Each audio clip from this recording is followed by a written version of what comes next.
కర్ణాటకలోని చిక్మంగళూరు జిల్లాలో తుంగా నది ఒడ్డున ఉన్న శృంగేరి శారదా పీఠం ఆదిశంకరాచార్యులు స్థాపించిన 4 ప్రధాన అద్యంత పీఠాలలో మొదటిది. జ్ఞాన సరస్వతిగా కొలువైన శారదాంబ, విద్యాశంకర దేవాలయాలు ఇక్కడ ప్రధాన ఆకర్షణలు. ఈ క్షేత్రం పవిత్రతకు, వేదాంత విద్యకు, ఆధ్యాత్మికతకు నిలయము.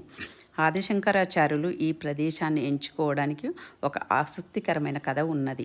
ఎండలో ప్రసవిస్తున్న ఒక కప్పకు ఒక పాము తన పడగతో ఎండవేడి తగలకుండా నీడనివ్వడం చూసి ఆదిశంకరాచార్యులు ఇది పవిత్రమైన ప్రదేశంగా భావించి ఇక్కడ మఠాన్ని స్థాపించారు.